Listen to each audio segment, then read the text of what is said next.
I know once they're on the field, it's not down to him, but he's then able to make changes or change formations and get a goal. Chelsea have not scored in about 270, 360, a decent amount of minutes. Do you think another loss has knocked their confidence? Do you think confidence in the camp is low? I think confidence has been low, but I've got another question for you guys. Go on. Do you think he's in danger of being sacked?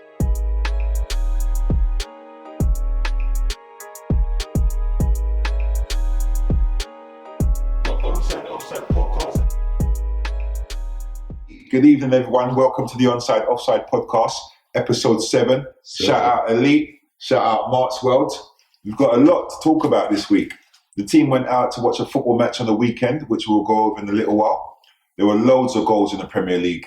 We've got Premier League, Champions League action to catch up on, and also Europa League as well as Stats Corner, and also our, guess our player. Yeah. Blast from the past. Blast from the past. Thank you, Marks. So we're going to kick dive straight into last week's results.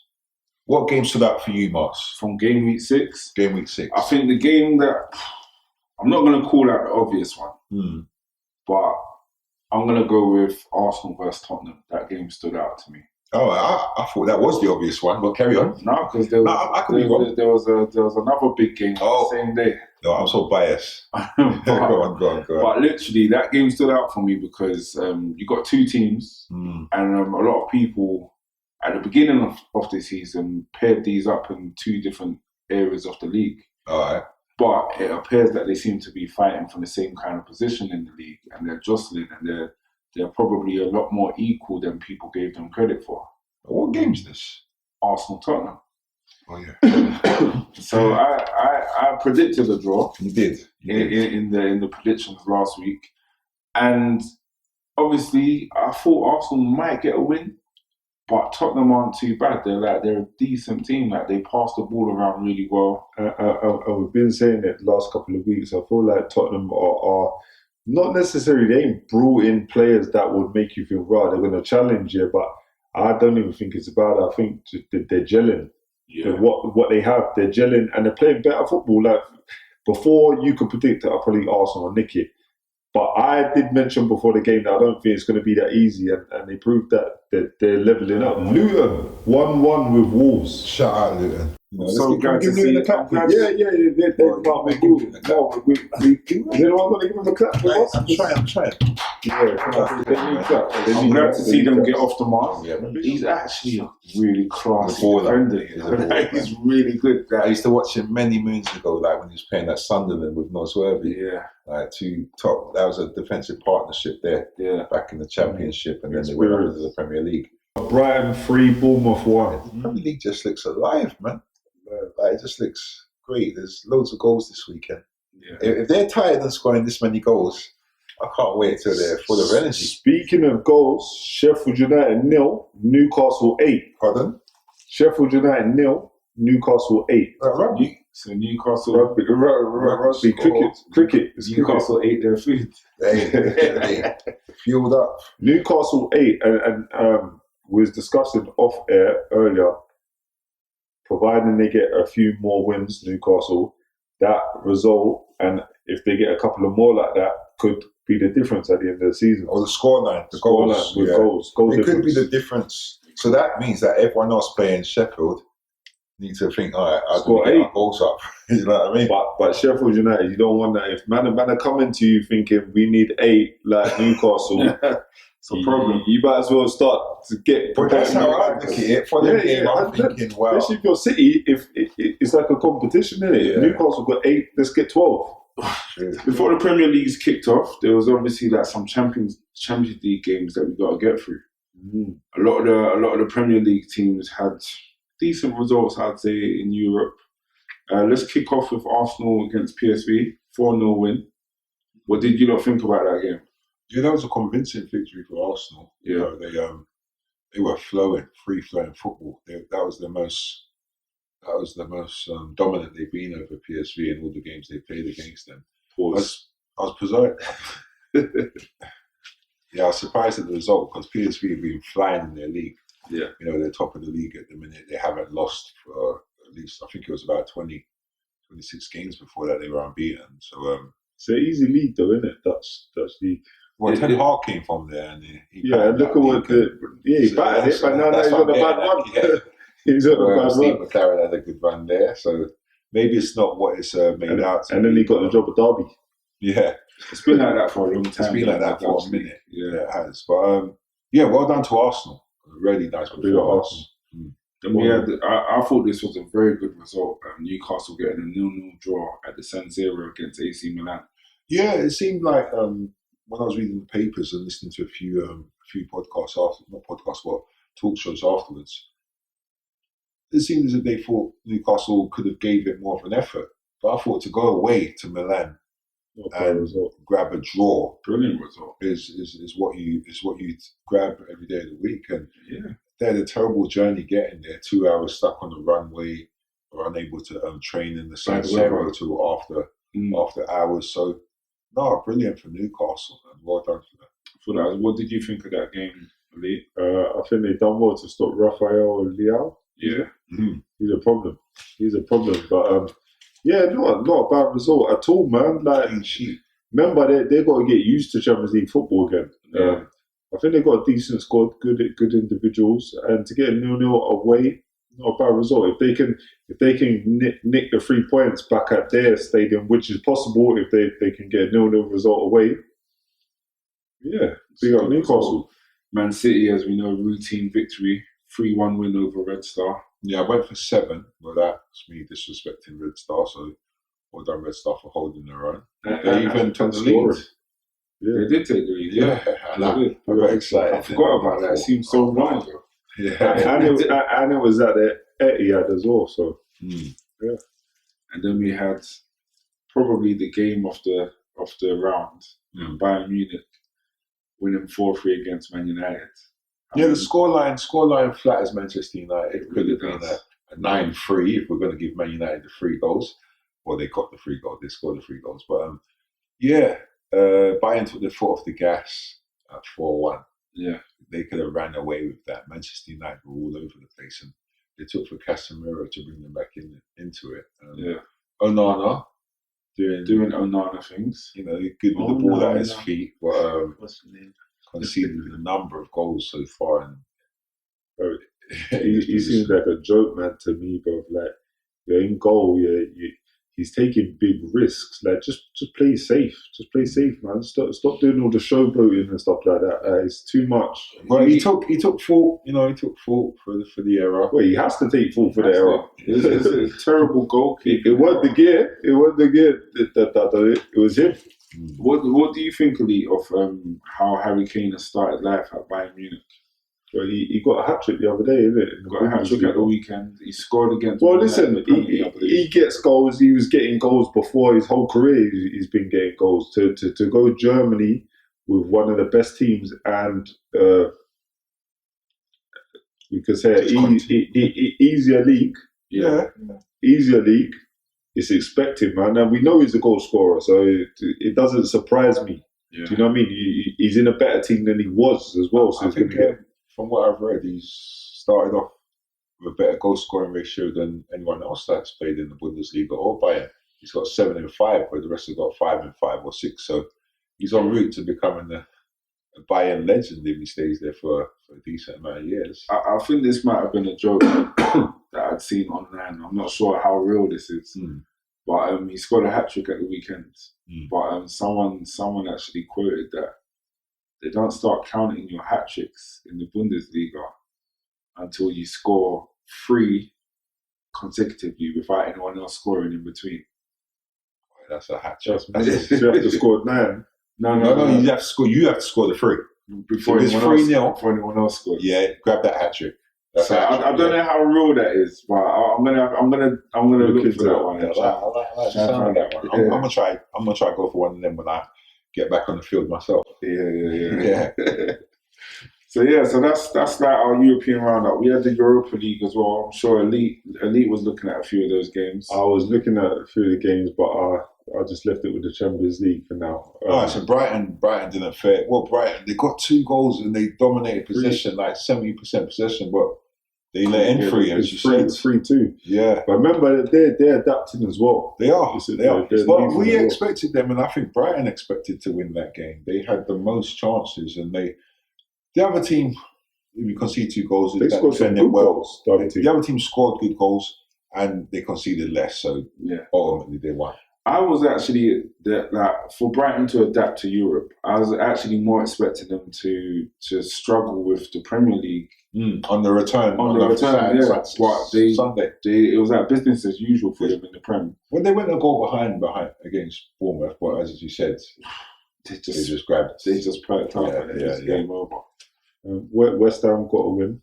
Shout out the Hammers. Yeah, I'm glad West Ham. You know me, I like David Moyes and I like West Ham. And I just want to see them continue to progress in Europe and grab the trophy this time, the Europa League this time, because last season they won the conference. The season before that they got to the semis in the Europa. So I'd love for Moyes to get that. I think they've got a good team, you know. They have got a good team. They've actually got a good team. Kudos. Yeah, let's hope none of their players get picked off in January, because that's a fair chance that could happen. Edson Alvarez as well from Ajax. I haven't really seen him much since he's come, but I know that he was highly recommended. West Ham, they're gelling. Yeah, they are. They're looking brilliant. Liverpool, I forget Liverpool are in the Europa League. They won 3-1. They won 3-1 as well. Did they go a goal behind as well? They did. So they also went a goal behind, but we just thought Liverpool they played their players. Yeah. When I saw the starting lineup, I said, Europa League or Champions League? Check the day of the week. Yeah. Well, fair dues, they respected their opposition. One thing I'll say about Liverpool as well, when I look at their bench now, it does look good. Their bench is stronger than last season. They are players that can do things. Ryan Gravenberch, he's looked good. I know he hasn't played much. He's been coming on, but he did. He's young. He's got energy. Talented. And he makes some good runs. Yeah, man. Yeah, man. Their team does look good. I must admit, that signing of Gravenberch was, to me, the icing on the cake for them. That meant they could proceed with their season and get the best out of it. So, fair play to Liverpool, man. Yes, guys, it's your boy Elite, and we're about to introduce a new part to the show on episode 7, and this is called Stat Corner. What I will be doing, I'll be asking the guys each a question. We're going to see if they got the answers. If they haven't got the answers, I'm about to tell you the fact to the question. Yep, so that's what we're about to do now. We're about to start off with Maestro. Maestro, who was the captain for Atletico Madrid during Diego Simeone's time? Wow. Got these names going from my head, but just say, who do you think? It's not a trick question. It's not Morata. No. He's not a captain. Defender. You get for 3 names. Morata's one. No, it's not him. I'm going to pass. I'm not sure. I'm going to pass to... No, because I've got a question for him. The answer to that question was Fernando Torres. He was the captain for Atletico Madrid during Simeone's time. Okay. Simeone's still there now, isn't he? Yeah, but he's now the manager. But during his playing time... Oh, bro! I didn't know that's what you meant, playing time. Apologies. Maybe I'm really thinking, that's why I'm thinking of who's there, man. Yeah. No problem. So that could have been my mistake, but you guys get the gist of this section of the show. Yeah. But big up Maestro for trying that. And this one's a very interesting one. Okay. Mark's World. Did you know... Well, yeah, this is more of a did you know question. Did you know Javier Mascherano, the old school Liverpool West Ham midfielder, did you know that he played for Argentina before he played for his club team, his first club team? Did you know that? No, I didn't know that. That is a fact. Boost that. He played for River Plate.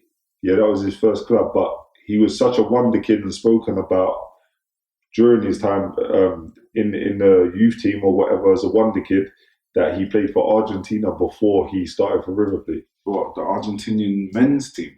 I'm not too sure regarding that, but maybe not. Maybe at youth level, but he played for Argentina before he played for his footballing team. Okay, So yeah, that's interesting. there are two interesting stats, guys, from the Stats Corner.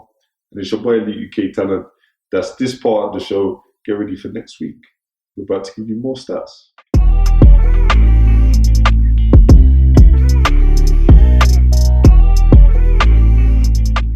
Welcome to Blast from the Past, a feature introduced by Mark's World a week or two ago. And this week I brought up a player who caught my eye as a youngster, and who I'm going to pose a few facts to and see if Elite or Mark's World can get their names before any of the viewers at home. So, I love goals. I'm always on about high-scoring goals in the Premier League game. This guy, he wasn't prolific. This guy, he played for 4 teams in the Premier League. First team he played for was Liverpool. And then he moved on he played 1 season at Liverpool in the Prem, and then spent the next 3 seasons playing for Aston Villa as a forward. It wasn't Collymore, but he was if I give his where he comes from, I think that will give it away. So I'm going to say he then went abroad and came back to the UK and played for Nottingham Forest for a season in the Premier League before finishing off his career at Bradford. Now, as I said, I love goals. This guy, he weren't the most prolific. He scored 45 goals in 196 Premier League matches. 45. 45 and 14 assists. He was most known for. Hold on. While at Aston Villa, he built up a great relationship with Dalian Atkinson, R.I.P. Dalian Atkinson, and then also built up a relationship with Dwight York, assisting and scoring a number of goals with Yorkie. He's a Welsh international. Andy Towns. Welsh international. Andy Towns. He was a strike partner of Ian Rush while at Liverpool and playing for Wales. Guys, you lot are killing me here. I know there's someone screaming at the screen right now. The name is not dropping. You know what? If these guys listen to as much football as me, it would have hit them. Welsh though, Liverpool. He talks on TalkSport in the evenings, sometimes in the morning. Is Welsh, so he's going to be where, isn't it? Man's editing that. Let that run. No, I'm mixed race. It's not a racist. You are. No. You know what I'm saying? No. I'm just trying to out there. I'm not racist, guys. I don't have a problem with any colour or any ethnicity. Just a mixed race, though. No, bro. It's there.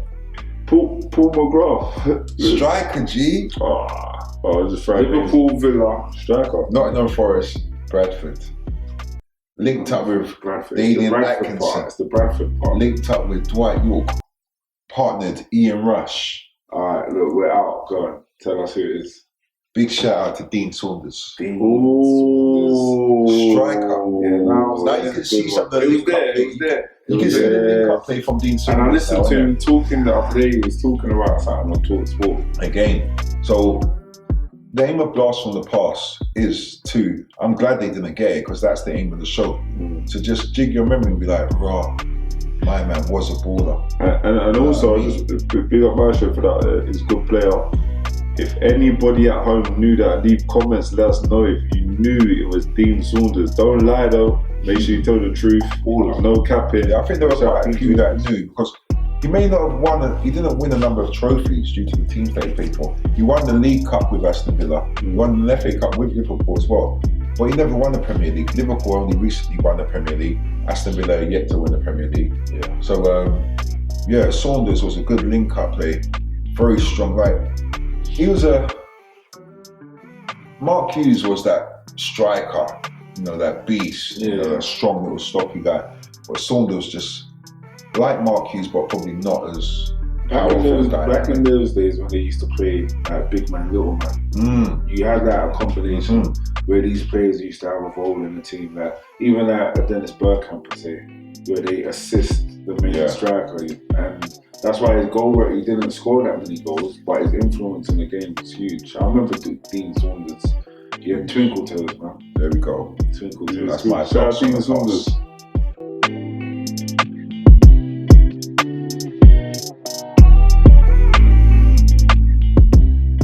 We're about about to hit these guys up with new content this week.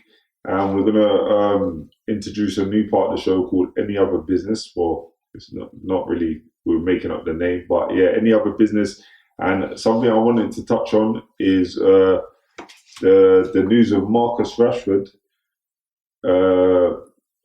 Allegedly, apparently, he was in a car crash this week. And, you know, I've heard that he's okay, which is great news. You know what I mean? Shout out Marcus Rashford. And the reason why I've mentioned this topic, not because he was in a car crash, I just think sometimes the media portray people in a different way. For example, when he was doing all the good stuff with the schools, like putting food in the schools for the people that was Struggling. not in a position to feed their children or whatnot, Yeah. that's a great thing. And I think it was only highlighted for a small period of time. Minutes. Yeah, 5 minutes. And this is somebody we're talking about in a career from a youngster, hasn't really been in the media for negative things. Yeah. And the reason why I'm saying that is this week he was in a car crash. Like I said, happy that he's okay. But I feel the media was making allegations as to was he drinking and driving, which it turned out he wasn't drinking and driving. So I just want to throw that out there. Mm-hmm. But I just don't like the way sometimes the media sway it to make people. Why do we think they do that? Yeah, obviously, I know why they do it. That will sell stories. But my point in saying so is it's a person's life you're playing with. Like, he's probably upset and annoyed and sad that incident happened in the first place. But then on top of that, now we've got to do with media making up stories just to sell their stories, which are not facts. Yeah. Like I said, he had been cleared. He wasn't drinking. So I just want to big up Marcus before you guys have your comment on the situation, for doing great things and being a positive football role model to everybody that watches him. And now, what's your views on it, guys? Like in terms of the media portraying things differently. I think we in Britain in particular, we've got a media base that's how they sell their newspapers. Because enough people pick it up and buy it. And but what they tend to do is they big someone up, put someone up there, but they can't wait to tear that person down. Oh, yeah. You know that, and this is, if that's your driving force behind doing something, just leave that person alone. Like, you know what I'm saying? Like, there's so many stories out there that they could be fetching. Like, you don't have to like try to hone in on somebody that's like you've built up and you just want to tear them down. It's just like a lot of wasted negative energy. And I think they need to get their facts right before they publish some things. 100%. Well, I think they questioned it though, innit? I don't think they said he was. No, but And that's just what tabloids. That's just what people. But the reason I say that is because when you question something without facts, finding what the actual facts are, some people still come away with that stigma attached to them. Of course. So there are some people out there that will still think right now Marcus Rashford was drink driving when he had that accident. You know what I'm saying? So I'm just saying they've got to be a bit more. I don't think they care. A bit more. I don't think they care. They definitely don't care. Don't care. But remember the question. The topic is like, some footballers I understand. Some people are not responsible for being the role model that the kids look up to. Like they might drink. They might not really take their role as a professional footballer serious. And I feel like he's done a lot of things for the community. Yeah. He's done a lot of good things for young people. Like the food thing was amazing because like people are struggling. He's a person that is in a better position than most people in life, but he's giving back. And I feel like that wasn't highlighted as much as, like something like this. That, Marcus Rashford drinking. It was definitely highlighted the work that Marcus put in. It was highlighted. News and papers. No, but I'm not saying it's not. I'm saying, was it like it was out there for 5 minutes? We didn't hear it for time. Like, we didn't hear it for time. Even similar, just touching on Sterling, and this is an old story. I know that he had like a firearm tattooed on him at the time, yeah? Or he had a firearm tattooed on him before, and that was for personal reasons, something to do with his dad. I don't know the ins and outs, but they made it like he's actually using a firearm in the street or something. Again, to sell stories, isn't it? It's what papers do. It's the way it's run, isn't it? That's why I'm glad that Jude Bellingham went and played football abroad and is going to go on to be such a great player. Because, as you said, media in different countries have different agendas. And if he were here, I feel like, well, he is a level-headed and can, look after himself, but the media finds a way to maybe just plant seeds, as you were saying, into people's heads. And he's abroad doing his thing, playing well. And I might be wrong here, but even with Sancho, when Sancho was abroad, he may have had timekeeping issues and this, that, and the other, but he was on his ball. He was doing great. And now over here, it's just like it might not be the media, it might be Ten Hag, but it might be just a bit harder to stay on the football, to stay without the media saying, "Oh, well, let's see what we can dig up on this ball here." Yeah, but that's how the game goes, man. As we were saying a few weeks ago when we talked about Pogba, some players are in the limelight more than others. Some players know how to stay out of the limelight. And if another footballer had a car crash, I think a number of people have car crashes. I'm sure other footballers have had little incidents after games that don't get into the paper. But if you put Rashford's name and you put some allegations, you're going to get sales and the revenue is going to go up. And that's unfortunately why the aim for some publications, isn't it? I just think it's a bit disappointing that they, try to tear people down, like what you're saying. But, at the same time, though, in that instance, they've got a job to do, and they've got to report on the story that's happened, and they got to get more clicks than the other. I mean, taking all of that out of it, like the fact that they've got to sell papers and get clicks, they actually have to report on incidents that happen. And a lot of the time, they're blind or they don't know what's actually happened. So they've got to speculate. So I don't think because Rashford done what he done for the schools and stuff like that he deserves any special treatment. However, they just got to be careful. Why not though? Because other players ain't going to do that. Other players don't care about. I don't think he even wants special treatment. Let's go there. I don't think he's like, right, I can, so I will. Yeah, I'm not saying he does want. No, I'm not saying you say. But you thinking that he should get what special treatment would you give? No, I'm not saying he should get special treatment. I'm referring to his point. Was you saying that he shouldn't get special treatment because he done things for the school? Yeah. But I'm not saying that he should, but I'm saying he gets flowers for doing so because, of course, yeah. I'm sure many people. I'm sure even those same publications have beat him up for that work that he's done. That's fine. I'm just saying I don't see anybody in the Premier League doing that. Anybody. But a number of players do that without the quietly. Trust me. I agree. A number of men don't want to be. Oh yeah, right. He done that. They just said, right, just brush it over the shoulder. That's fair. I'm not saying Rashford wants to be in the papers for it, but it just so happened. Many of footballers do goodness, which we don't know about. Trust me. That's very true. And we don't need to know about it. You know what I mean? He done what he done out of the goodness of his of his heart. He's been raised a certain kind of way, and he couldn't take seeing what was going on with those situations, and he was in a position to make a change.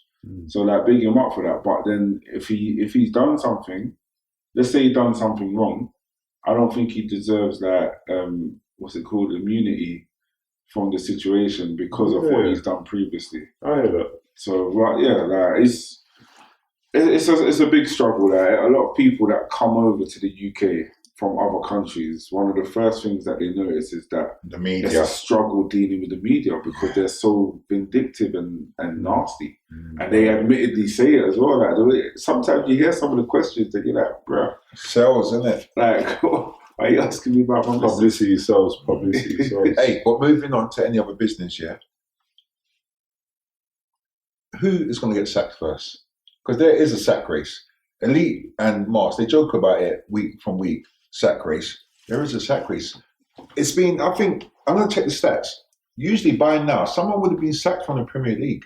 I think this has got to be one of the longest times that someone check has for next week. Please make sure you do that one. Yeah, because I want to know. I'm expecting the Sheffield United boss. I thought he was going to get sacked last night. Elite was telling, Mark was telling me, no, he's not. He knew. But who do we think is going to be the first managerial casualty of the Premier League this season? If you ask me, no. He's comfy. He's good. After the weekend, he's comfy. What happened on the weekend? No, honestly, if you asked me 2 weeks ago, I would have said Luton. But I think that the last 2 games they've lost, but they've battled and they've had good games, regardless of the loss. Sheffield United, not so much. So now the tables are turned. I think Luton have been playing better than Sheffield United. So, yeah, I'll probably go with Sheffield United and just at the moment to get this up. I think the hard thing is a lot of these teams that we think they're not doing too well, their managers have brought them up from the Championship. And it's one of those things where do the board think, okay, look, you've brought us as far as we can go. We need to kick on and find someone else if we want to stay in this league. Or are they kind of loyal to these people and think, you know what, you got us here. Let's just roll out the season. Whatever happens, happens. I think Luton are in that boat where they will just stick with their manager, regardless of what happens. Sheffield United, I think they've got a little bit of ambition about them. And I think they will... They showed it against Newcastle. Yeah, and I think they would... and I think they would want to stay in this league, so they could potentially get rid of their manager in order to try and find someone that they keep. Sam Allardyce is out there. Bro, you know what it is? You know why, bro? I was about to say that. As soon as they say new managers for job, Allardyce, bro, the guy's been having jobs for like 15, 20 years, yeah. Bro. He never comes off that next manager. Yeah, but this, you know what's mad about it? Like, the way how people just look past the fact that man was like being tapped up here and he was ready to take the bribe. Like that's just gone. You know what? Yeah, I'm gonna say as well because like this is actually my brethren. Yeah, shout out Andros Townsend. That's my guy. He's from my ends. You get what I'm saying? Shout out Andros. But ban Allardyce because you get what I'm saying. He said certain things during when Andros played for England, but we ain't gonna get into that. But yeah, and he was England. Hold on, wait. Did he get the England manager job? Yeah. That's when he was talking to them. Mad thing. But he was only talking to them. Mad thing. Sam Allardyce has had jobs, you know. And bro, how are you even getting considered for jobs after that? Down the other day. Madness. But if we're talking sack race, and I had to really throw a name into the hat, I'm actually going to go with Erik ten Hag. Wait. I was waiting for that. Yeah, sorry. I'm going to go with Erik ten Hag. Can I take my one back? Yeah, go ahead. I'm going to take him back and put Pochettino actually, because the pressures are higher. Because I thought you would have said that as well. This is what I'm saying. These guys are. So that's what you. That's what I'm trying to allude to. Yeah. So like with the teams that have just come up, the pressure's not. They're kind of expecting to be down there, but these men, Pochettino and Ten Hag, they've got expectations riding on their shoulders, and they're not meeting those expectations.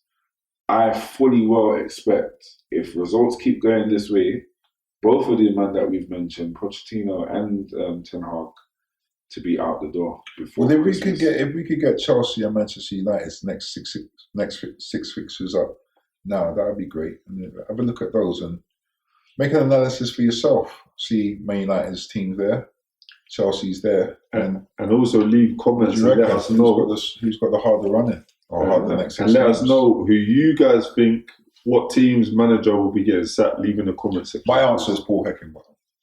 Sheffield. Yeah, that's my answer. You're going Ten Hag. You're going Poch. Yeah. And if Eddie Howe hadn't started so well and grabbed the 8 yesterday, or grabbed the 8 on the weekend, then yeah, I would have said him because that's who I thought at the start of the season. I just thought Newcastle might not have been able to balance it, but yeah, well done Newcastle. I think I've been on Ten Hag's neck for a while still. But one of the titles said... That's a where still. That's a where. I'm joking. But yeah. Anything else that's cool? Any other business? Let me think. Hold on. You know what? I'm going to bring this one up. We didn't talk about it much, but handball. Yeah, what is that? I'm an Arsenal fan. Yes, I thought it was a penalty because his arm stopped the ball from going in the back of the net. Why weren't he sent off? Nah, see, this is where because it wasn't deliberate. I'm not saying he should have been sent off. I'm asking a question. So because it wasn't deliberate. And then there's another part of me that says there's nowhere else he could have put his arm. Would the decent thing for the referee to do have said it's natural? Well, the decent thing is for a referee to start using common sense, and they don't. So then, would you have applied common sense then and said there's nowhere else that a guy's arm could have gone? It's not his fault. If I had to be refereeing that game, I would have said no penalty, because what else is he meant to do? So later on in the game, with 5 minutes to go, a Tottenham defender jumps up for a header. His hand connects with the ball when his arm is in a. Well, his arm could have been elsewhere when he jumped for it. They didn't even look at that.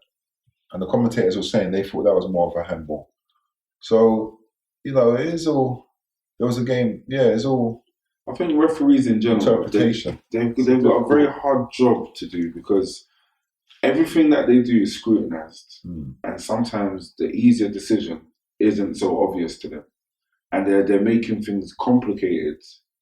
And I must admit, the more you watch something on VAR over and over and over again, you start seeing things that you didn't see in the show. That's true. And it starts to warp your decision. What I've noticed recently, I feel like VAR consultants are passing the job back to the ref. Yeah. So, they make the decision upstairs. Yeah. In the past week or two, I've seen them saying, you know what?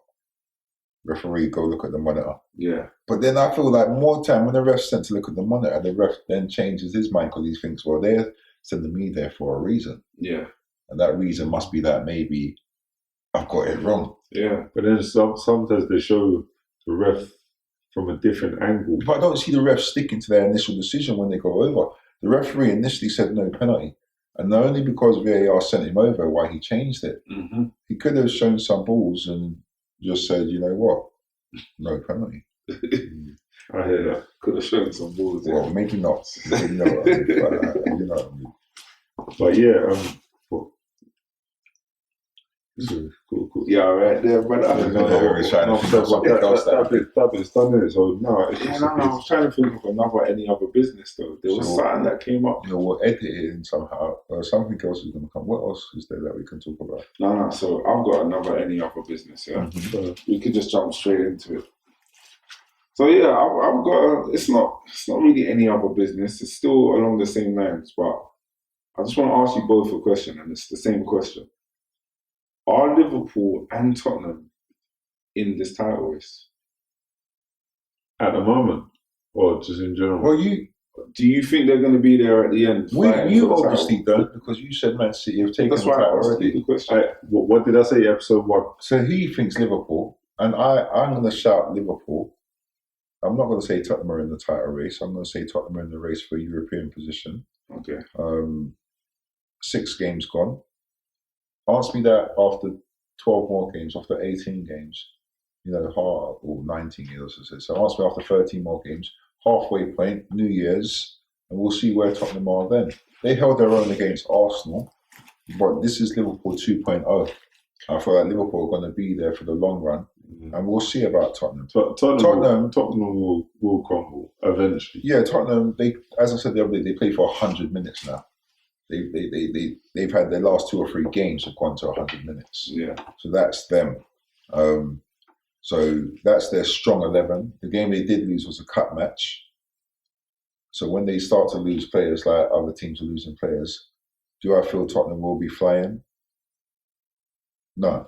So I'm going to go Liverpool. Liverpool are going to ride it out for a good 30, 35, maybe 38 games. Yeah, I think they'll be out. I think Liverpool will be up there. Initially, I wasn't too sure, but I think they're going to get stronger and stronger. All right, guys. So that's the end of episode 7. We're going to put up our predictions for game week 7 at the bottom of the screen. And you lot can see that what we're predicting for the scores that's coming up for the weekend's fixtures that's coming this week.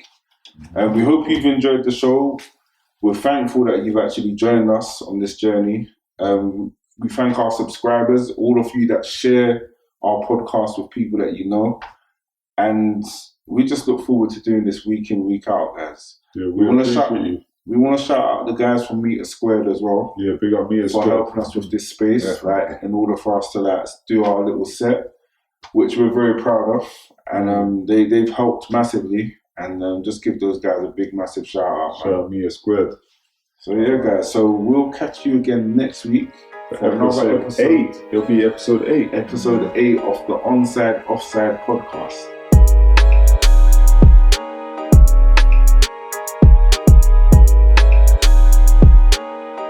The Onside Offside podcast.